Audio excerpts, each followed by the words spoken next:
Well, thank you very much, Tim. First of all, I want to thank the folks here at the Gazette, at WCLO, and here at the UROC campus. I've been coming to UROC since I was 18 years old. This is one of our fine institutions, and I'm really excited to be here, and thank you for hosting this. There are a few ways in which I measure how I do my job. Here is what I see my job as being. I serve as the employee of the hardworking taxpayers of the 1st Congressional District. And as their representative of the federal government, there are 3 components to my job that I take very seriously. Number 1, I think it's important to offer principled representation. What do I mean when I say that? Tell people who you are. Tell people what you believe. Tell people what your governing principles and philosophy is. Tell them what you'll do when you're elected. Then if you get elected, do that. If you don't like the direction things are going, don't just criticize, offer solutions. I take that very seriously. Number 2, be accessible. Be there for people. I live here in Janesville, always have. I sleep on a cot in my office because I work until I fall asleep late into the evening, working for the hardworking taxpayers here as I commute back and forth every week. My wife Jana and I live here with our 3 kids who go to school here in town. What I think is important is that you listen to people. That's why I've held over 600 town hall sessions, listening sessions. That's why I have all these advisory boards, from farmers to dental workers, to healthcare workers, to teachers, to first responders, to small businesses, to healthcare and everything in between. Number 3, help people. What do I mean when I say that? I talked to a daughter of a veteran on Saturday. He has a lot of problems. This is something we work on. I've actually specifically intervened and helped over 62,000 people with specific problems they have in their lives and their interaction with the federal government. Over 8,000 in just the last 2 years. We take great pride in doing this. We've gotten really good at it. I feel I've become much better at this job. I think public service is a wonderful vocation because you can make a big difference in certain people's lives, such as helping them with a particular problem, or you can take an idea, advocate for it, move it through the legislative process, see it take place, and see it make a positive difference in people's lives. That's what I think is important about this job, and that's why I want to thank the hardworking taxpayers who gave me this job in the first place. Thank you. Thank you, Congressman Ryan. And Mr. Zerban, your opening remarks. Well, thank you. And thank you all so much for being here tonight. And Congressman Ryan, it's good to see you again. I really appreciate you being here, and I appreciate the opportunity to have this debate. It's an opportunity for the candidates to stand up on stage and talk about the issues and where they stand on these issues, what their positions are. And, it's also an opportunity for us to demonstrate to the rest of the country that even though Congressman Ryan and I disagree sharply on policy, we are not disagreeable. I would characterize our relationship as very cordial. We see each other, we say hi, we have decent conversations. We don't go out to dinner together, but we have had the pleasure at the Racine County Fair of milking goats together. That's right. So once you've milked a goat with a guy, it's not breaking bread, but it's pretty close. And I wish that the rest of the country could learn from the example that we set here at these debates and the kind of campaigns that we run. I would say that we have very different approaches, and sometimes we offer sharp criticism of each other with those positions, and that's what it's about. Now, I would say that our positions have been shaped and formed by our lives, our professions as adults. My background is such that I was a small business owner, an entrepreneur who started 2 companies, somebody who employed dozens of people, providing excellent wages and benefits. Had to be a problem solver. And I'd like to take that experience to the U.S. Congress. Now, I would characterize Congressman Ryan as a career politician. Somebody who graduated from college, has worked in Washington, D.C. his entire life, either working for a politician or being one himself. As a business owner, I had to deal with some of the dysfunction that came out of D.C., whether it be not finding a solution to healthcare when I had my companies, or whatever the reason is. And I would argue that the partisanship and what's been happening in DC has caused a lot of problems, not just for us in our homes, but also for small business owners like I was. And I'd like to take my perspective to Washington, D.C. and try and find solutions to those problems. And I would like your support to get there. So I hope you enjoy the debates tonight and keep an open mind, and hopefully you'll get some clarity on our positions. Thank you. Thank you, Mr. Zerban. We will begin our line of questioning as we're gathered today on a college campus with a question regarding higher education issues. With student debt threatening to become a drag on the economy and the cost of higher education becoming a barrier for many, what specifically needs to be done to bring education costs, both the initial tuition and housing costs and the financing costs to students post-graduation, what needs to be done to bring those in line with the average salaries being paid upon graduation, thus making education once again a part of a path to success in America? Mr. Zerban, you'll go first. Great question. You know, I'm a perfect example of a person who understands how important a higher education can, what a difference it can make in your life. And I understand all too well why it needs to be affordable. I grew up in a very impoverished home, and because of Pell Grants and Stafford loans, I was able to get that education, and it was life-altering for me. I was able to go on and become very successful. You know, my wife and I had two very different experiences. I was, you know, I had to get Pell Grants and Stafford loans. My wife immigrated here from Germany and got her doctorate and didn't have one student loan coming from Germany because they provide education all the way through college. And, you know, when she came here to finish her doctorate, had to borrow $100,000 to finish her doctorate. Now, if a country that is a third the size of the United States GDP can provide an education through college, we can do it here too. And I think we need to. We need to make an investment in future generations of Americans, because if we don't, we're not only selling them short, we're selling America's future short. We have saddled young adults with over $1 trillion worth of debt. And at the same time, we said, you need to borrow money to get an education. You need to pay a higher interest loan than Wall Street banks get. They pay 0.75%, and student loans now, I think, are about 6%. And Congressman Ryan has supported legislation where that interest, you would be responsible for it from day one. When I got out of school and I had to pay back my loans, that's when the interest started accruing. And I think back then they were about 5%. So we need a comprehensive solution, and we need people to work together to make sure that we can do that, because I know that there's a better way. Countries around the world do it. Thank you. Thank you. And Congressman Ryan. Well, it's just no secret the bridge to a better life is a good job. And the way you get a good job is to get a decent education. Here's our problem. More and more kids are coming out of school with more and more debt, and they're not getting the kinds of jobs they need that they should get from their training to pay off that debt. Rob was right. We have over $1 trillion in outstanding student loan debt today.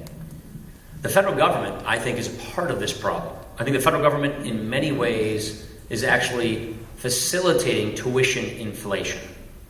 We put over 100% increase in funding over the last decade has come from Washington and the federal education system.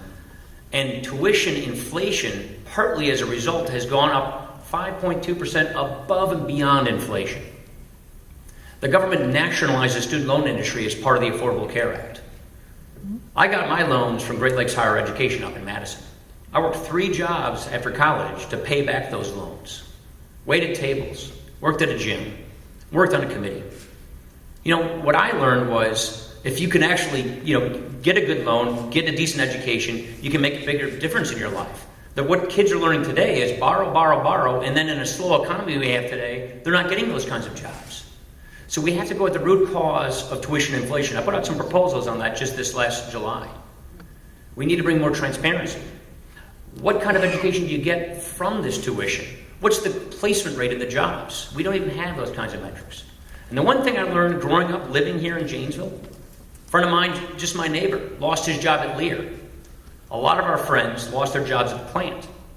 Skills. This is why I worked to co-author the Skills Act, consolidating 49 different job training programs spread across 9 different government agencies into a more flexible program to go to the person so they can get the resources they need to get the job they want, to go to Black Hawk Tech, to go to UROC, to go to wherever they want to go. That was the most path-breaking job training legislation we've passed in decades, and I was proud to be a part of that because of the lessons I learned living here in Janesville. Thank you, Congressman Ryan. Gentlemen, a September Gallup poll shows a disconnect between what I'll call party talking points and what Americans are genuinely concerned about. For instance, the hot button issues of gay rights, gun control, or welfare garnered only 1% of the response each. Wage issues got a 2% response, and the income gap, a 3% response in the latest Gallup poll. Topping the list of concerns among Americans, being mentioned 18% of the time, was dissatisfaction with the government. Please explain to the voters of the 1st Congressional District why they would be more satisfied with you than with your opponent. Congressman Ryan, you'll go first. Well, I'm not in the majority party, and I think we are living under the majority party's policies. And I think those policies are producing horrible results. We have big government in practice right now. We have incompetent government in practice right now. You can just think about Ebola, or you can think about the website crashing on Obamacare, or you can look at the fact that we have 92.5 million Americans, able-bodied adults, who aren't working, who aren't even being caught in the statistics. The problem is when you make government so big, when you have no limiting principle, government does everything poorly. What we should have is a limited government that does what it's supposed to do effectively. That's been what I've been focusing on all my time in Congress. I want Medicare to be solvent and secure, not only for this generation, but for the next generation. I want affordable health care so that it's not breaking the bank and not telling us who and where we have to go to get our health care. We want to have an economy where we have fast enough economic growth that everybody can get a good job. We want to have a federal government that is doing what it's supposed to do. And right now, we have a federal government that's spreading itself so thin that it doesn't do anything very well. To me, what it really matters is get the government to do its job effectively. Are we balancing the budget or not? No, we're not. Do we have a strong military that is addressing our threats? I don't think it's going in the right direction. Are we addressing the critical components of how do we fight disease? Are we making sure that we have the job training programs that get the benefits to the people who need to get the skills? Or are we adding more and more to the pile? We have 92 different federal poverty programs spending $800 million a year. And we have the highest poverty rates in a generation, 45 million people in poverty. We just add more program after program after program instead of deciding whether they're worth it or not. The goal of government, as I try to say, is focus on outcomes, results. Are we actually getting the job done, not on inputs? How much money are we spending? How many programs are we creating? That, in my opinion, is the failed approach that we have right now, and that is what I've been trying to reform. Thank you, Congressman. And Mr. Zerban. I would argue that people are dissatisfied with their government because they're tired of seeing their government not do the people's business. They're tired of seeing the partisanship. That's why Congress's approval rating is an abysmal 13% or 9%, depending upon what day it is, and what they're doing. Now, in business, and I think it should be the same, apply equally, is that you're either part of the solution or you're part of the problem. And I would argue that Congressman Ryan has been very partisan in his time in D.C. and has been part of the problem and created some of the dysfunction that the rest of us have to deal with when our government doesn't work for us. So, I think that the Democrats have been better leaders in this respect because if you take a look at some of the most groundbreaking legislation we've passed in the past 40 years was the Affordable Care Act, comprehensively addressing the healthcare crisis that's going on in this nation. Did it solve every problem? No. But it's gone a long way in addressing the problems we're faced with. And the way I see it is that the Democrats had actually taken the best parts of Paul Ryan's running mate, Mitt Romney's plan from Massachusetts, and improved upon that health care plan. They incorporated an idea from the Heritage Foundation, which is called the individual mandate. So, I've always said that good ideas do not come with a party label. You take the best from what everybody has to offer, incorporate them, and then address the problems that we need to have solved. And that's the approach that I would take. And I don't think there's been enough of that kind of an attitude in Washington, D.C., and that's why I'd like to go there and try to do that. Thank you. Thank you, gentlemen. Let us turn our attention to Social Security and Medicare issues. A 2010 Social Security Administration bulletin indicated that the trust fund reserves will become exhausted in 2037. After that time, incoming taxes are expected to cover 76% of the benefits. Meanwhile, Medicare spending is expected to jump from $508 billion this year to $915 billion in 2023.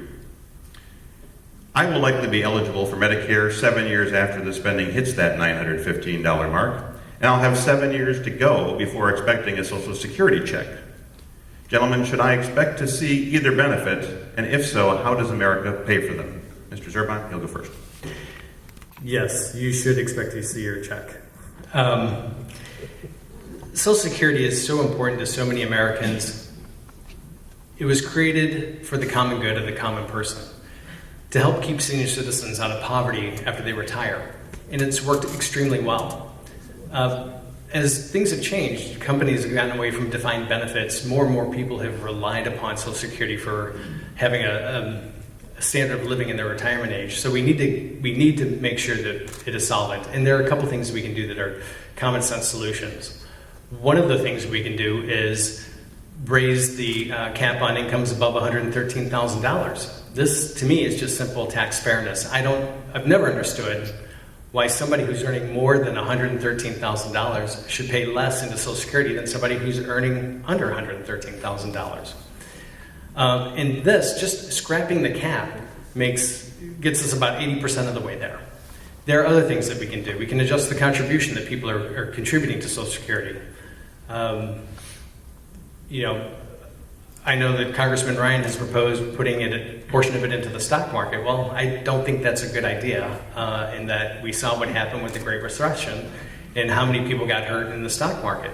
Can you imagine if your retirement savings were in there and you were very dependent upon Social Security, and that was in there as well? Social Security was considered one of the three legs of retirement. You had your personal savings, you had the 401k or defined benefit that you got from your company, and then you had Social Security. Well, when you take the defined pension away, and if you don't have the ability to save, because we've seen wages stay flat, more and more people rely on Social Security, and we can keep those promises, and we must keep those promises without raising the eligibility age or reducing the benefits. And you can do it. It's a matter of priorities, and DC has to get their priorities straight. Take care of seniors better be one of them. How old are you again, Tim? You can do the math. I'm just kidding. These are the two most important programs, I think, that the federal government offers. When my dad died when I was 16 here in Janesville, Social Security helped me pay for college, helped my family at a very difficult time in our lives. Medicare was there for my grandma as it is now for my mom. Here's the issue. It's a demographics thing. They're both going bankrupt. Can they be fixed? Yes. Will they be fixed? Yeah, I believe they will. I believe that there is an emerging consensus, which I think I've been a party to fixing these problems. Here's the issue. You are going from 40 million retirees to about 77 million retirees, and far fewer people are following them into the workforce. And so this pay-as-you-go program where we pay our current taxes for current retirees is one of the reasons why it's going bankrupt. 23% across the board in 2033 for Social Security right there if nothing's done. I think if you raise the tax cap like that, it's a huge tax on the self-insured, the self-employed person, like a farmer. So I think that's probably the wrong way to go. But I've offered very specific legislation to shoring up Social Security so no change occurs whatsoever to anyone in or near retirement. But give those of us who are younger an opportunity to get a better rate of return. My kids are looking at about a negative 1% rate of return on their FICA taxes over their working lives if Social Security could pay them their money. Why not giving them the ability, like federal employees and members of Congress have, of getting a better rate of return with a thrift savings plan just like the federal government has for its workers? Medicare. I've co-authored two bipartisan solutions. One with the Clinton Budget Director, Alice Rivlin. One with the current Democratic chair of the Finance Committee, Ron Wyden, a senator from Oregon. These bills, according to the Congressional Budget Office, save money for seniors, save money for the government, for the taxpayer, and make Medicare solvent. Medicare is going bankrupt. It's a very important program. And the sooner we act on these problems, the better off we are. My whole point is don't point fingers, put out solutions, tackle the problems before they tackle us. Thank you, Congressman. Gentlemen, this next question might simply ask, who is actually experiencing the benefits of our economic recovery? The sad reality is that millions of Americans have not had a pay increase in years. Many who lost jobs went back to work at substantially lower paying jobs, and many have given up exiting the workforce altogether. Meanwhile, if you're in the stock market, until last week anyway, your bank account bulged as a result of corporate profits averaging 20%. What will it take, and what will you do to ensure that a continued recovery is better shared by all Americans instead of just those at the top? Congressman Ryan, your views. 100%, 100% agree with that. The answer to your question is who is benefiting from this economy are the people at the very top, which is Wall Street. Why is that? Guess what? We're practicing trickle-down economics right now. The economics of this administration, more regulations that cost jobs and strangle small businesses, higher tax rates that put our small business manufacturers at a competitive disadvantage from our foreign competitors, and the Federal Reserve pumping trillions of dollars into the stock market to create what they call a wealth effect, is giving people with lots of money more money, but that growth is not translating down to the middle class. It's not lifting people out of poverty when we have among the highest poverty rates in a generation. This is what we're practicing right now. These are the products of these economic policies that the president and his administration has put into place. More regulations, higher taxes, loose money from the Federal Reserve to pump up the stock market. We should go in the opposite direction. Let's have regulations that make sense, that are predictable. Remove the big word that I hear around this district from all the employers and the people who want to employ people, uncertainty. The biggest uncertainty they get right now is coming from the government. Let's have a tax code that is fair and simple and stops picking winners and losers and lowers tax rates on all of our producers, all of our job creators, so that they can be competitive in the global economy. Let's balance the budget and pay off the debt so we don't have an interest rate and inflation problem later on. Let's streamline our regulations so that businesses can hire people, so that people can get more take-home pay. Real median income is down 8% in this country since the recession. We should be springing out of this recession. This is the worst economic recovery since World War II. And I would argue the reason is because of government. So number one, don't do what we're doing now. Go in a different direction. 381 bills we passed out of the House of Representatives dealing with all of these issues, sitting in the Senate, going nowhere. We want to break that logjam, put these bills on the president's desk and make a difference. Thank you, Congressman. And Mr. Zerban, your position. Well, I think the best thing we can do for our economy is get back to full employment as quickly as possible. We have gone a long way from 10% unemployment at the height of the recession to just below 6% at 5.9, but we need to keep that trend going. And I think one of the great ways we can do that is by investing in our infrastructure here and all across the country, both with public and private investment. Now, these have got to be good-paying jobs, of course, and we need to raise the minimum wage to make sure that everybody who's working 40 hours a week is earning above a poverty wage. So, what we can't afford to do is follow an austerity budget and have more bad trade deals that have cost jobs across this country. There's the Trans-Pacific Partnership that's out there lurking in the woods that we need to be very careful of. These bad trade deals, and I don't want to sound like I'm anti-trade, I'm very much for trade. That's how we grow our economy. But we need to have fair trade deals and not free trade deals that put American workers at a disadvantage by not ensuring that countries that we're trading with have unfair labor standards or no labor standards whatsoever, that they don't have they're not paying a decent wage, and they don't have environmental regulations that we abide by here in the United States. Because I'm convinced if you put the American worker on a level playing field, we'll win every time. But they have to have that opportunity. See, government writes the rules for which business conducts itself. And if you loosen those rules and allow things like that to happen, well, then the workers get hurt. And we have to grow our economy by building the middle class outward, not top down. And I think that there are better policies than free trade deals that we can pursue to make sure that happens. Thank you. Gentlemen, in